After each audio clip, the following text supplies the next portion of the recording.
Well, good morning. It's so nice to have you here. I'm sorry the coffee's a little late, but when it arrives, maybe, and we'll find a sweet spot for a short break so you can collect some coffee and muffins or whatever they bring. Last week, I think it's a lot of sweet rolls. It's like a mother load of sweet rolls. Or, cinnamon rolls. Anyway, thanks for being here. I'm Sheila, the visual arts director, and you probably already know Alyssa. They're our galleries coordinator. And there's Jason, he's the one who sets everything up here. Yeah. And of course, Andrea, Andrea and I actually have some history because we started the same week here in 2016. And I've lived in your house before. yeah, we have a connection that goes way back, and then I just returned Cricket Tree last year. So anyway, I'm really delighted, and I'm super excited. This was our first, educational collaboration with Tip of the Mitt, and it was an amazing experience, and we learned a lot. And I'm super excited about future collaborations. I mean, art and environmental science, they just go so naturally together that it's really exciting. So I just want to thank Comfort Keepers, our visual arts sponsor here. And just a brief introduction to Tip of the Mitt. I'm not doing bios for each one of them. They'll introduce themselves, but if you're here today, you probably already know something about Tip of the Mitt. Maybe you volunteered, worked there. Tip of the Mitt Watershed Council is dedicated to protecting our lakes, streams, wetlands, and groundwater through advocacy, education, water quality monitoring, research, and restoration action. So they do amazing work, and they have really, if you haven't seen, an incredible new education center, which kids in camp really took advantage of. So I just want to introduce our speakers today. Heather Huffstetler is the executive director. Cala Beers is the natural resources and communications specialist. Andrea Coronado is the communications and development director. And then we also, Eli's not here today, but you'll probably talk about Eli as well. So I'll introduce him in his absence. All right. Well, thanks. Thanks, Sheila. Yep, I'm Heather. I am the executive director. I started here in April of this year. So I always ask that people go easy on me because I'm new. I come to the Watershed Council by way of a long history in natural resources and conservation. Most recently, I worked at Huron Pines, a conservation organization focused on protection of natural resources in the Lake Huron Basin. I was their development director and led their land protection team for a few years before that. And then before that, I worked for the Walloon Lake Trust and Conservancy. So quite familiar with Petoskey and Northwestern Michigan as well. So, so we are Tip of the Mitt Watershed Council. Sheila was kind enough to share with you our mission. And she's right, we do our work through four main areas. Those are policy, working on policy and legislation, both at the local level and statewide and throughout the Great Lakes Basin. We also focus on monitoring and research throughout the Tip of the Mitt region, restoration projects, and then education. And then our mission up top there. This is a map of our service area. You see the very numerous rivers, inland lakes, streams that make up our service area. These rivers and lakes and streams create what makes Northern Michigan so special to live in, work in, and visit. We have 14 lakes larger than 1,000 acres. I think one of the most important stats here is that 363, almost 364,000 acres of wetlands. So wetlands, you often hear wetlands being sort of like the lifeblood, right, of our ecosystems. Those are parts of the things that make our connection between land and water really important. So those are the places where land and water meet, and that make help make our rivers clean and our lakes clean as well. We always also recognize that our service area lies within the traditional homelands of the Anishinaabe people. We work really closely and always work alongside them to honor and protect this area for the next 7 generations. So as you'll see, water does not know geographic or geopolitical boundaries. We say we work in 4 or 5 counties. Our service area and the waters that we protect also seep into Otsego County and Presque Isle County. Most of our projects take place in Antrim, Charlevoix, Emmett, and Sheboygan counties. So if you didn't know, you will know after today that wherever you step foot on this earth, you will always be in a watershed. A watershed is an area of land in which every drop of water that falls out of the sky sort of is collected. So within a watershed, your groundwater will flow and seep into the ground. You'll also have surface runoff, and all those parts of water then form. Sorry, I just lost my train of thought. All of that water will drive and flow into our lakes, our rivers, and eventually our oceans. So everything we do on the earth has an effect on the quality of that water. It's making its way into our larger bodies of water within that watershed. So what we have here is sort of a model of the water cycle. So you can see that, you know, wells and septics impact groundwater. We have groundwater recharge areas that are very important. They actually help to sort of recycle water and clean water as it goes through the ground and becomes groundwater, and as groundwater goes into the water, and then showing sort of what happens in more urban areas, right? One of the big things that we do in the region is to help communities and stakeholders create watershed management plans. So the way that we can help communities make sure that we're keeping these watersheds clean, and then sort of remediating or restoring watersheds that need extra help, is through a watershed management plan. So what we do is we bring a lot of different stakeholders together within that boundary of a watershed. So that might be community leaders, citizens like yourselves, volunteers, lake association members, you know, friends of river groups, all of those sorts of folks who have a stake or an interest in the health of that watershed. Bring those folks together, and they have all sorts of data probably within that group. They have knowledge, they have institutional knowledge, they have historical knowledge. And then we also collect current data with those stakeholders. And then the Watershed Council staff will also go out and collect data. So we do a lot of surveys within that watershed as a part of creating those management plans. We assess that data and information together as a group, identifying stressors on the health of the watershed. So where are there hot spots for certain types of pollution?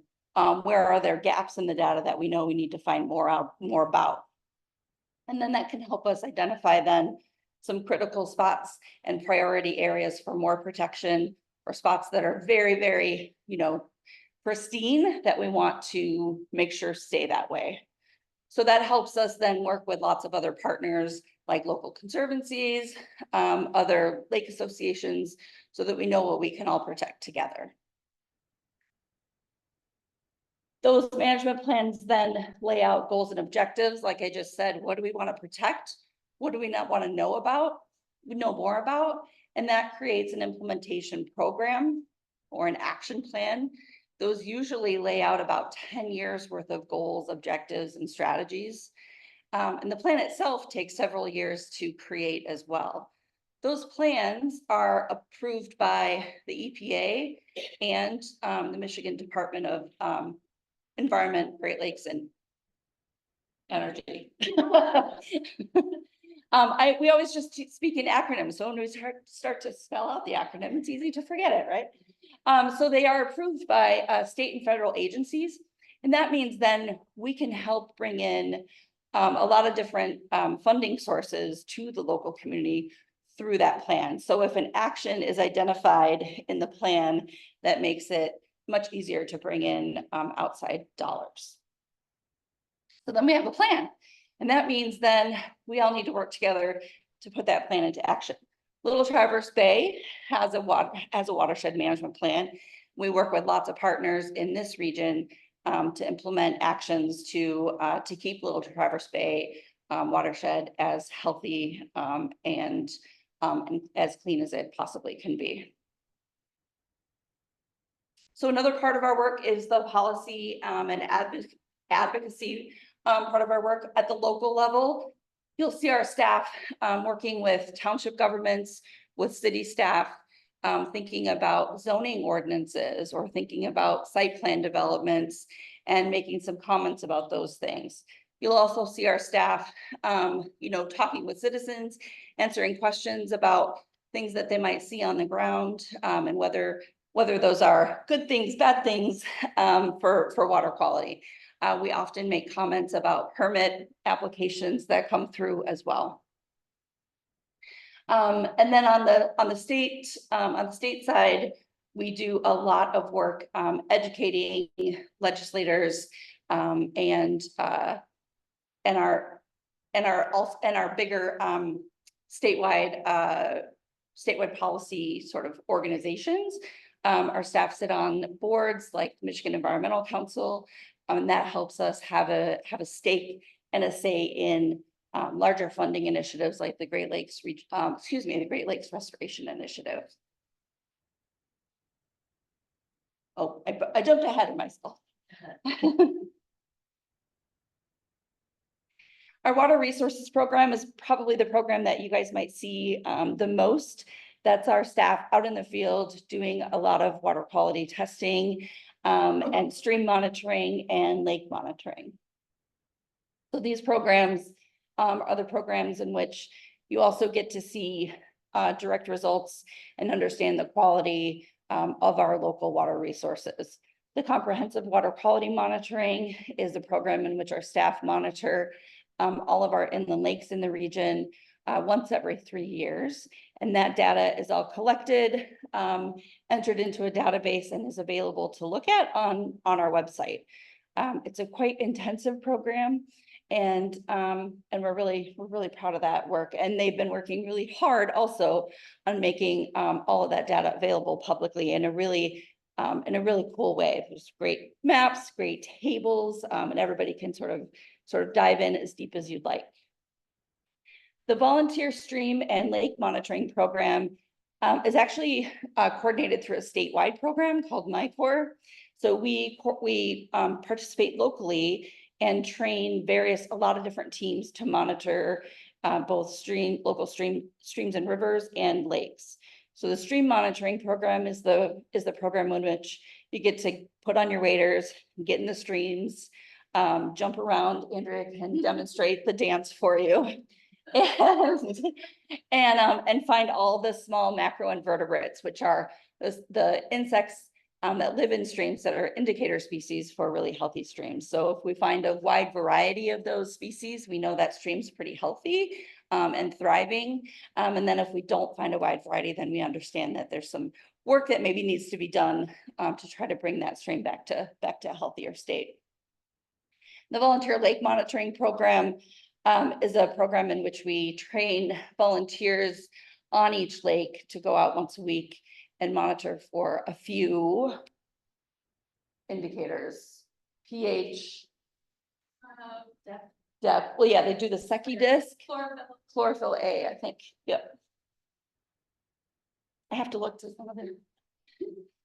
some of the other experts too. And then our water resources team also engages in contract services. So a lake association or individual landowners might ask us to do some additional work for them. And those could be things like shoreline surveys, which identify native plant surveys on lake shorelines, invasive plant surveys, so we'll understand, what's the quality of your shoreline and where might we need to do some invasive plant removal or identify some priority areas for treatment. We can also do additional water quality monitoring studies on certain lakes that maybe aren't getting a comprehensive monitoring in that comprehensive water quality monitoring cycle. And then, like I said, aquatic plant surveys throughout the whole lake as well. Our restoration program is a program that I'm really excited about. We're growing that program as well. We do a lot of things. Most of it is centered around what what we would call sort of green stormwater. So it's a lot of things that can help with controlling stormwater pollution, right? So we want to help people also control shoreline erosion. So things like natural shoreline restoration, installing buffer strips along your shoreline, installing rain gardens on your property, whether you're a shoreline landowner or not, those are always really helpful. We also do things like road stream crossing restoration.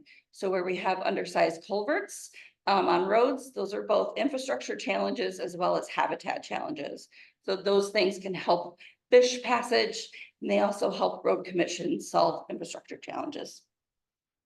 We do a lot of work with aquatic invasive species through our cooperative invasive species management areas. We sit on two boards across the region, working with lots of partners on managing invasive species populations and thinking about new control methods and how to help landowners manage those challenges. And then, like I said, doing rain gardens and lots of other solutions for those challenges.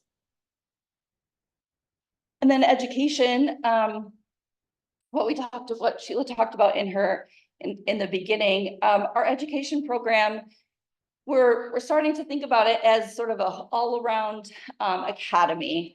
So for kids, sort of from kindergarten through your college career, we have an answer for you. So we do our education through our high school stream monitoring program, where high school teams will bring the high school teams together to do the stream monitoring, where you're contributing to science. You are doing real science, you're doing real field work, you're doing exactly the same thing as our volunteer stream monitoring program. Eli, our education manager, holds teacher workshops, teaching teachers how to get their students into the field, making them more comfortable in taking a lesson outside, because sometimes that's really challenging and you don't know exactly how to, formulate a lesson outside of a classroom. We host field trips at our new Watershed Discovery Center. And then we also have space for at least between 2 and 5 college internships at our office each summer, where those interns are working on policy challenges as well as working with our water resources team. And then each year we have a really full program that's, I think, almost like 40 years old. The students experience Lake Charlevoix, and this is where students get out on large boats on Lake Charlevoix, and they get to experience the whole breadth of a lake monitoring program as well. So they learn what a Secchi disc is. They learn all about aquatic insects, aquatic plants. They learn about boat safety. This year we had Coast Guard personnel on the boat with them, and they get to experience life on the lake. Some of these students have never been out on the water, even though they've lived in the Lake Charlevoix watershed their whole lives. So this is a really, really dynamic program that we're proud to work on. We also would really like to take this model and move it across our region. So I think it's a great opportunity to offer that here on the Bay or in Sheboygan on Lake Huron.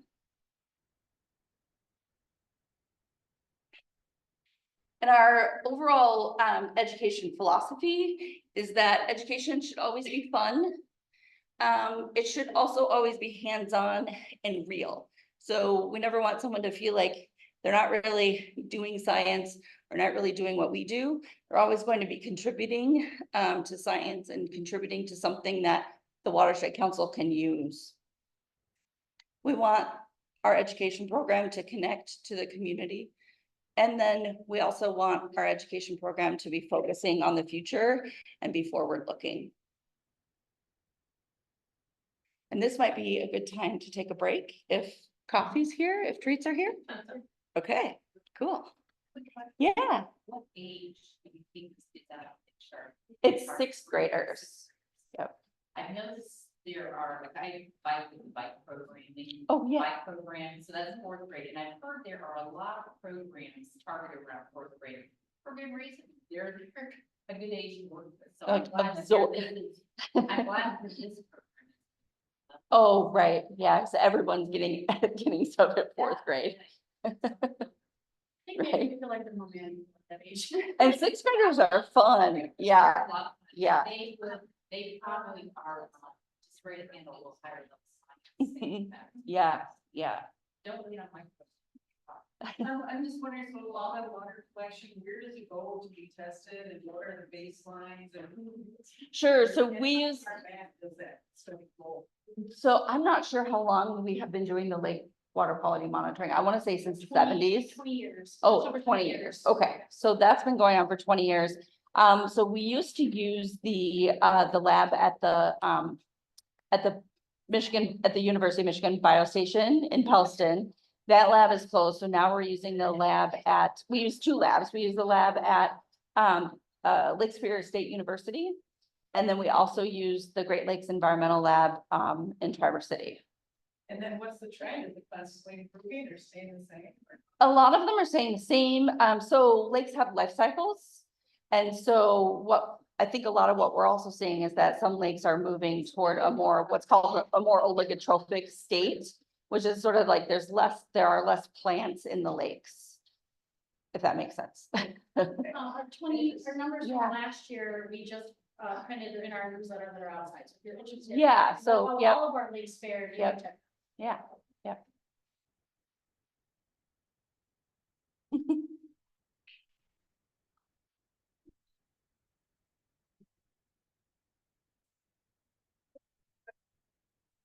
Oh, sorry. Like, you on the spot.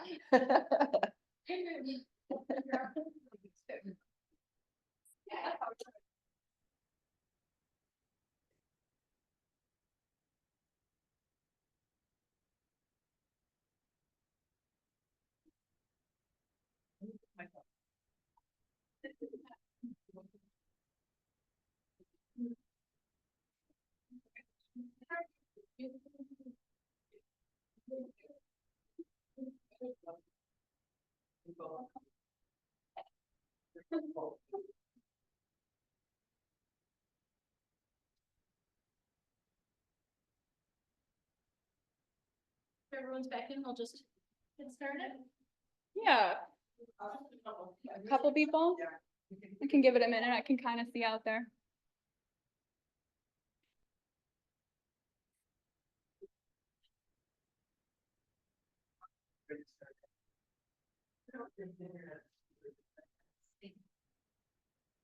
There we go.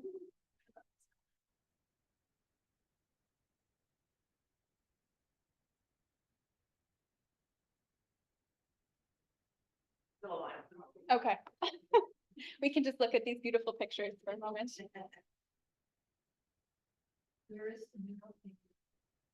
Yeah, we actually have two murals both at our office, so. Oh.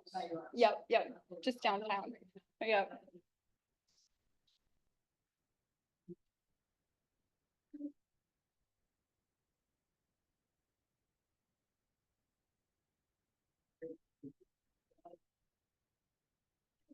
All right. We can get started then as people are getting the last of their coffee. So it's time to put a little more art in the presentation. My name is Calabiers. I'm the Water Resources and Communication Specialist at the Watershed Council. And I studied art and design as well as environmental science at the University of Michigan.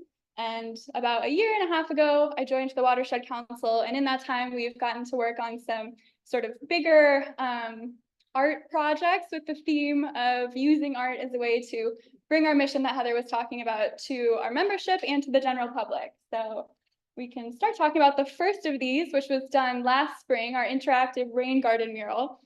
And that was done under a grant from the Olson Family Foundation and the Petoskey Harbor Springs Area Community Foundation. So here's a little time lapse that I can kind of just talk over. We contracted with Michigan artist Sarah Landstrom to do this. She's known for, you can kind of see it appearing here, she does a lot of trout paintings. But we worked with her as well as our on-staff restoration specialist to develop a rain garden mural. And basically what a rain garden is, Heather touched on it a little bit, but it's a garden specifically designed to filter rain pollution. So if any rain's falling on impervious surfaces, it could pick up pollution like oils or road salts, and the rain garden gives it a place to collect and then filter through native roots. So we selected 20 species of native plants and pollinators that might be attracted to the garden to kind of make this sort of whimsical, very brightly colored rain garden. It starts on the right-hand side with our plants and our pollinators and leads over into this aquatic habitat with the brook trout and some other aquatic species there. So you can kind of watch her finishing that up. How long did it take? It was about 3 months. It was kind of on and off. It was springtime, so rainy. The conditions weren't exactly always perfect, but around 3 months, there it is. So we can take a little bit of a closer look at some parts here. Here's our artist, Sarah, up in the top, working with some homeschool students who came out to learn about their watershed, but got literally hands-on and got to put their handprints on the mural, learn about her process, as well as why rain gardens are important and why their waters are important. Yeah. Where's the previous art at? Yes, this mural that we just saw in the time lapse is on the outside of our building, which is just down on Bay Street, a few blocks away. And then the other cool feature of this mural is these QR codes. So each of the 20 species that I was talking about has a corresponding QR code. You can walk up to the mural, scan it with your phone, and it takes you to our website where you can see real pictures of it to, get a real understanding of what it looks like, as well as some different facts about for the plants, maybe what type of soils they want or the rain conditions, and then for the pollinators or aquatic species, where you might find them or what plants they're attracted to. So that's especially cool because right kind of around the corner from the mural is a real life rain garden that we have at our office to help filter some of the sidewalk runoff. So you can potentially scan something that looks interesting and then go find it in the garden. And then the next big educational project that we took on in my time here is the Ruth Tucker Ayers Harris Watershed Discovery Center. And we were able to do this thanks to a bequest from a longtime member and watercolor artist, Ruth Tucker Harris. And here's a view inside. We completed this project this year, and it's basically working around that big idea that we want people to leave understanding that wherever you are, you're in a watershed, and that your actions can positively or negatively impact the watershed. So just some of the cool features we have are these 3 aquatic tanks. That one up there on the left-hand side has a juvenile lake sturgeon that we're going to release into the Sturgeon River on September 14th. I love talking about sturgeon, so if anyone comes to visit us after this, I'll talk your ear off about that. But definitely stop by. And then what we're going to talk about is this mural over here on this side. This is our human impacts mural. This is kind of a front-on view of it that I designed digitally, and then we had printed on vinyl, and it kind of got put up in sheets. So I designed it, but again, it was with the help of our restoration staff, our education staff, and our water quality staff, just to make sure that we were kind of putting all of our organizational knowledge into this mural. And the main idea here was to kind of design this typical Northern Michigan watershed. It has things that we see all the time up here. We've got a lake or a bay on the side over there with people recreating, a little quaint town that also has its wastewater treatment facility, which we would also have up here. A waste dump, some wetlands, agriculture, and then some more rural homes with things like septic tanks. And then each of these circles is a different sign. There's 7 of them. So 7 different human impacts that we deal with in our work. And then just a little bit of an up close view. So for example, here's one of those human impact sign. This one talks about habitat fragmentation. And the front of the sign kind of correlates with what we're seeing here with a road stream crossing. And for example, we see this in Northern Michigan all the time, of a bridge that's undersized. So this culvert's not allowing proper flow of the stream. Organisms might be stuck on one side. It could cause problems with the river heating up and that sort of thing.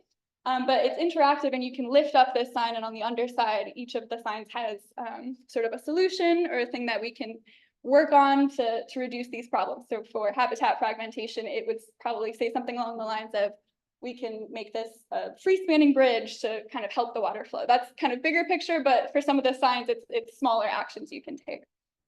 Over in the top right corner, we have a little invasive species. We have invasive species and native species kind of scattered throughout the water on the mural. We wanted things to be at every height, so that it can be accessible for younger visitors as well. We went with, you know, bright colors, that sort of whimsical look and looser line work, just because going back to what Heather was saying about, we want this to be fun. We really want people to, you know, see themselves somewhere in this watershed and take ownership of it and have it be a fun experience instead of like a lesson of you doing something wrong.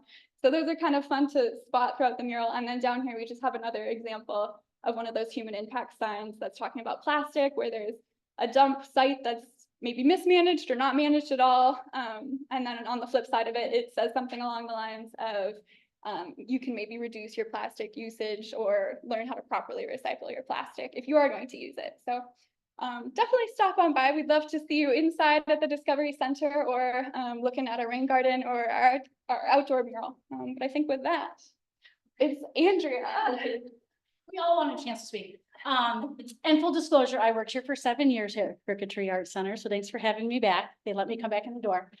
And I am not a scientist. I'm a personality hire. That's what I say.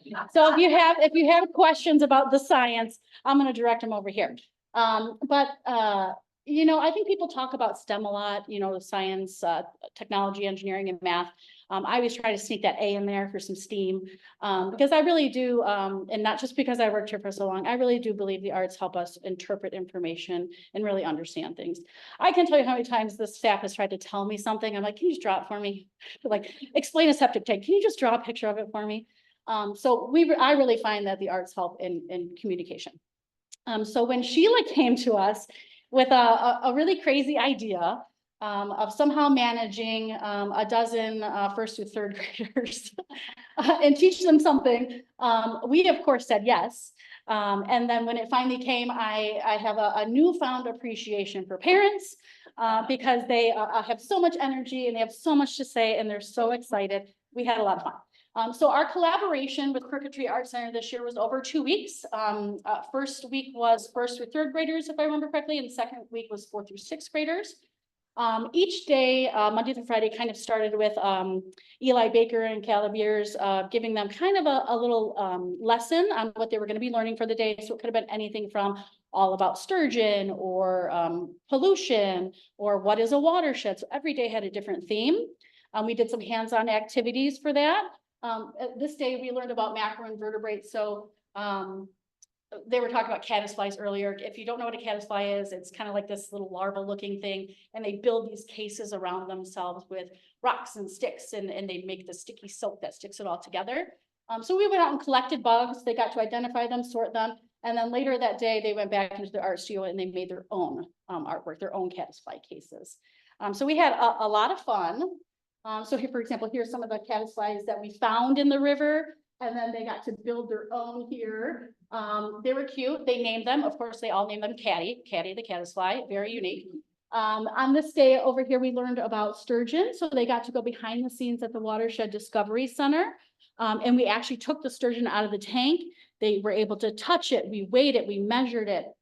They got to see kind of some of the science background before going into the art component. So that day we created, and I didn't create it, the students created this giant sturgeon that you see here that related back to the things they learned about at the beginning of the class. So we had a lot of fun with it. Lessons were learned. I hope we get to do this again next year. And really with the opening of our new Watershed Discovery, it's opening up new doors for us to be able to invite families and kids in to learn. So it's been a really rewarding experience for us, and I can't thank you enough for including us. And I'll end with this. Everyone is an artist, even a caddisfly. Believe it or not, if you put these caddisfly into boxes with like jewelry or pearls and glass pieces, they will make it out of whatever you give them. And people make jewelry out of this. So everyone's an artist, even this weird little bug, even you. So thank you so much for having us. I will open it up to questions if anyone has any other questions for us, but thanks for having us, and thank you for whoever to save my chocolate chip muffin for me. Any questions? One thing I've noticed since I moved up here in the winter, the area, they're so good on snow removal, making sure we don't have ice and our roads are clear. But sometimes it feels like they're overly aggressive with putting snow melt down. What kind of things are you doing in studies to watch and help the community balance that use of Yeah. snow melt? We just did a big study in, We have an ongoing study, it's starting now to, monitor, chloride levels in, so the Mullet Lake Association asked us, they were seeing some trends that see some rising chloride levels in Mullet Lake. And we're not sure what the sources are. Road salts is one idea, right? That's sort of like the idea. The other is, so in Mullet Lake, we have a lot of rural roads and dirt roads, so grinding of those dirt roads happens in the summertime. So it's another potential source of higher chloride levels, especially this time of year. So, so our staff started, installing monitoring, stations, both a couple at the mouth of the Indian River in Mullet Lake and then upriver in the Indian River. So we just started that, that study, so that'll be going on through the winter as long as we can in the river, just to see whether grinding or road salts, kind of what, what kind of results we're getting from both, from several seasons. But that has been a thing that the Watershed Council, I know even from before I worked here, has been thinking a lot about. Lots of other communities, counties in Michigan and throughout the Great Lakes Basin have been starting to use other things. Beet juice is one. You've heard about that probably. They did that years. Yeah, and it works. So there are lots of other solutions, but I think from this study, we'll probably maybe start a trend of wanting to do more studies, and then maybe we can contribute to some adequacy after we know more. I have another kind of follow-up question to that. How often is it you approaching someone with an idea for a study in their lake stream area, whatever, versus someone coming to you and saying, we're noticing something? I would say I would like it to be more often we're saying we know that this is a challenge. I think right now for our contract work, right now, a lot of it is people wanting more answers or they want more services, right? They want just additional services. And so we have to judge whether or not we have the capacity to do that for them. But so in the beginning, I was talking about the watershed management plan. That's really sort of our guiding light, for work throughout the region. So, so most of our work happens because that project is a project that is a priority in any one of the watershed management plans that we have, that's active. What other, within our watershed and then statewide, what other hot spots or concern areas or things that the general public should be made more aware of that we can make a difference about? So, so right now we have one of our policy, big policy initiatives, both locally and statewide, is thinking about septic systems. So if you yourself have a septic system at your home or at a second home, that is a thing that we're working with state legislators and then of course local units of government and health departments to sort of get a better handle on.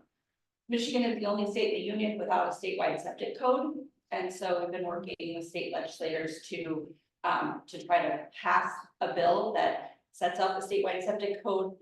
There's a lot of disagreement on the level to which that should be regulated. So we're on version 5 right now of that bill, and the hope is that after we're out of our lame duck session, we will be able to pass something like that. But you will see a lot of town hall meetings across the region organized by Tip of the Mitt this fall. So if you're interested, please come to those. So I'm on a little lake where there are questions about septic. Which lake are you on? Paradise Lake. And there were a number of people along that shoreline that got letters this spring about the concern. So, so people all, did you get a letter? You know, everything. So, one of the things that's come up is you'll notice where the geese are, where the ducks are, and can you discern in that study? Does it discern what's going out from that cottage area versus what's coming in with the ducks and the geese? And And so when they're getting those letters, it's because it's a cottage concern, not natural. It depends. So basically, the first thing we would do in the study is go around the lake and look for areas that have high conductivity, and that basically just tells that there is something in the water Yeah. that is kind of man-made. It Can you doesn't- tell them what conductivity Yeah, so is? basically electricity, if there's objects, it could be like road salts, for example, would make the water conduct more electricity. So it doesn't necessarily say what's in the water, but it's a sign that there is something in the water. And then basically we could kind of pinpoint areas that have that higher level and then go back and try to do kind of human source tracking to figure out, is it just the bees? Is it someone's septic tank? And we do it that way because it can be kind of labor and money going into that. So I don't know about that particular letter, but usually there could be a letter that goes out to the whole lake that we're doing this. Was it a letter from us? I don't know, we didn't get one. We do send letters like, or communications, if we're gonna be doing shoreline surveys, we will send out letters, say we're out there. Okay, it could have, it's that one, I could think about. But you guys have done a great job helping that particular lake over the years with a lot of issues, so. Yeah, milfoil, so your big one, here's a part. Yeah, You mentioned money, how are you funding? we're a private nonprofit, so membership, donor. So I have a card, you can give on our website. Call Andrea. Very similar to here, very similar here. We have a very generous donor base, membership base, and of course, we do get grant funding, just like, the Arts Center would for different projects, so. Penny? Feedback a problem. Yes. Simple answer, yeah. There are a couple of hotspots. We work with the tribe. The tribe has a really strong emerging pollutants program, and so the tribe is doing a really good job of keeping their eye on it and monitoring PFAS. So we work a lot with them. The highest concentration obviously is around the Boston Airport. But yeah. We're learning more and more about it, and it's going to be a ubiquitous pollutant. I often think I'm gonna have to leave this job or else I'm not gonna be able to drink any water.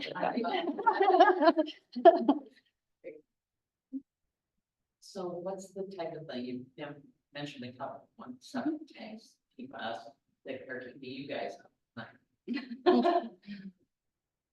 Keeping me up at night. No. I'm actually optimistic. Yeah. I am optimistic because I think more people, so it used to be that people don't know enough and nobody is paying attention, but I think the tide is turning, and so I'm optimistic about that. Because people are paying attention, you all are here, and I think that we're thinking about it a lot more than we did when I first started doing this work. And are we doing something about it, or are we just thinking about it? Yes, we are, yeah. So, I mean, I think, so, I don't know how many of you have heard about, Biden's 30 by 30 plan, right? So 30% of the nation's land will be protected by 2030. For example, we're already at 26%. So I guess that's just an example of like the threshold, and that would put us at a very high threshold of, I mean, we're not going to turn climate change around, right, or any of those sorts of things, but those kinds of thresholds and those kinds of goals make action, put action at the forefront essentially. And so I guess that's why I'm optimistic, because when you put those sorts of goals out into the public, and we can say we're already 3/4 of the way there, that is what makes me optimistic.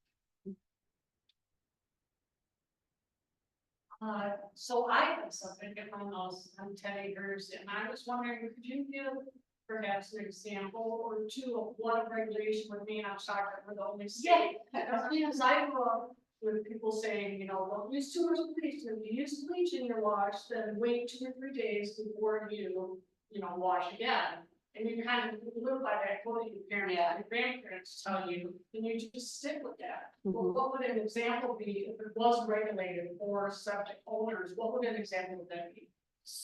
The simplest example would simply be that you would have a septic system would be inspected when you sold your property. So at the time of sale, a septic system would need to be inspected before the sale closed. That isn't required. That is not required right now. And so Some people don't even know how old their septic systems are, and the health departments aren't required to keep records of the last time a septic system was inspected. So we have a big sort of hurdle and challenge.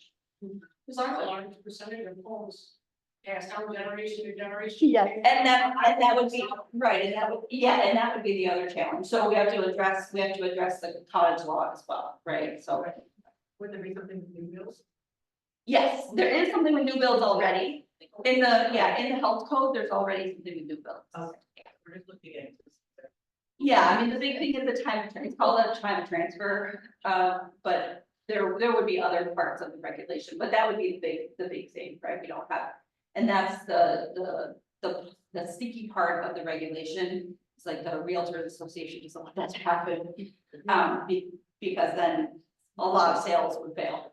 What about education for people that don't plan on selling like myself? Yes. Yeah, I mean, you should, so there are standards, right? You should have your septic system, I think, inspected every 10 years, depending on, or every so many years, depending on how many bedrooms your system is. Flush every 3 to 5. Yeah, so. You know, Penny is involved with League of Women Voters, and we partnered with them earlier this year on a forum to talk about septics, but I think that's why one of our big areas that we work on is education. Because the issues are so much more than our team of 13 people can handle, and we do rely on the community to help support the work that we do. So, you know, education is increasingly becoming important for us to find partners, find collaborators. And, in terms of what with the coordinator, I get all of those who report back from local municipalities and townships, and it's on every board's. Right. Everybody's talking about subject. That's good. Thank you. Yeah. I have a question. You shared the map of, the watersheds jurisdiction, or whatever you call it. And, mentioned that obviously the watershed has, your county boundaries and watersheds actually. So I'm just thinking about like the whole state of Michigan and, actually the states bordering the Great Lakes. What is the network of organizations that are doing that work that the watersheds do? Like, is there a neighboring, like, Kalkaska, Grand Traverse, like, is there another watershed organization, like a patchwork that stitches the whole region together? Yeah. And how does that, how do you all function together? I don't think there's like a parent, like there's not like a parent Right. watershed that we're all branches of. But we do work collaboratively across the state of Michigan with a lot of different watershed councils or state organizations as well. But you're right, you know, water doesn't care where we put our city lines. So our watershed boundaries don't necessarily follow township or city boundaries, which can make it a little bit difficult when we're talking about policy and legislation. So like if you have an issue like in Grand Traverse or something. Yeah, so. Then you have to connect with another organization, say, let's come together. So here, for the Grand Traverse Bay, there's the Watershed Center for Grand Traverse Bay. They do similar work, not as sort of broad, but similar work on water quality management. They help us with the Elk River Chain of Lakes watershed management plan, because Elk River Chain of Lakes here is within the Grand Traverse Bay watershed. Also, so we have crossover. And then Otsego, Montmorency, Presque Isle, these counties are also, these watersheds are also managed in collaboration with Huron Pines, the organization I previously worked with. So there's partnership there. There's also a partnership with our local land conservancies. So Little Traverse Land Conservancy, Grand Traverse Regional Land Conservancy, Headwaters Land Conservancy in Gaylord. Yeah, and then for the volunteer lake volunteer lake monitoring, and then the volunteer stream monitoring. The coordinator for that, I mentioned it was coordinated at the state level. Coordinator for that works for the Huron River Watershed Council. And so there's a lot of coordination between other watershed councils downstate. So there's not necessarily another watershed council in northern Michigan. There's a Huron River Watershed Council, there's a Clinton River Watershed Council, there's a I think there's a Macatawa Lake Watershed Council in Holland. But so watershed councils are, and then there's a Flint River Watershed Council as well. And they have a tough job. Yeah. Follow-up question, actually, like, because I'm thinking water is fundamental. And to have a patchwork of nonprofits doing this really important work to preserve our watersheds and our water quality, do you feel like you get enough support from local, state, and national government, or it feels like, I don't know. Whatever, it just feels like such a huge project. And like you said, a small staff and in big issues, how. Well, I think that's where it's important for us to be members of the Healing Our Waters Coalition, Michigan Environmental Council, and and pay attention to what those organizations are also doing and having a voice at those tables as well. We participate in Great Lakes Day in Washington, DC, speaking to our congresspeople's staff, and sometimes we even get audience with congresspeople themselves. And then Lansing has also water, I think it's called Water Day or Natural Resources Day as well. I'll be going to the Michigan Natural Resources Trust Fund meeting in Traverse City next week. So there are lots of opportunities, to speak to leaders about funding and those sorts of things. Recently, I think it was maybe 3 years ago, Eagle started a Watershed Council support sort of funding initiative that they separated out of another funding source that they get from EPA. And that's been pretty helpful and pretty important because it's basically general operating support. So it doesn't have to be necessarily very project specific, which is very different from a lot of the other funding initiatives that state and federal, the way that state and federal funding is often, coordinated. So the hard part is the general funding of keeping the organization running. Funding for important projects is not as difficult. But I will say also one of the really cool parts, but also difficult parts of working in these watersheds is that these watersheds are not impaired. They are not at really serious threat of anything. So, I used to work downstate in Oakland, Shiawassee, and those counties, and there's a lot of threat. There's a lot of impairment, and it's really easy to get funding for projects to fix those things. It's not as easy to get funding for projects for places that are really clean, and we don't have very many people, and all those things. So there's a sort of, the other side of the coin there. So with these watershed councils that are mostly grassroots, right, nonprofit, how do they work with the DEQ, and how do you hold hands, and what's is there governance there, or? There isn't any governance. We have our own board of directors, so we're a private nonprofit. But agency folks sit on those watershed management plan committees. So their input is very valued, right? So they also approve those plans. So when they sit on those committees, they're helping to, help us identify problem spots that they know exist. They also help contribute data. They're out collecting data. Their teams are out collecting data that are going to be in those plans as well. So, so it's really pretty collaborative. And then as they're approving our plans, they do have sort of the power to say this is right and this is wrong. But there isn't any overall governance of the organization. They sometimes come to you information that they. Oh, yeah, absolutely. Right. Yes. Yeah. Yep. Interesting. It kind of sounds like a little bit of a checks and balances. You have the nonprofit doing their work, you have the DEQ doing their work, and by collaborating and sharing information, you're making sure everybody's doing. Yeah, I mean, we're not always going to be in agreement with what maybe the DNR is going to do too. So yeah. Mhm. Before we wrap up, I just do want to make sure we recognize Calla. We really need to jack out with Calla with having both her science background and her Yeah. arts background. She designed and created all of the art for our Watershed Discovery Center and in projects for the class, so. Yeah. So I'm gonna be at it. And thank you for having us. And thanks for the collaboration. It is fun. It was, and really, yeah, and I see it.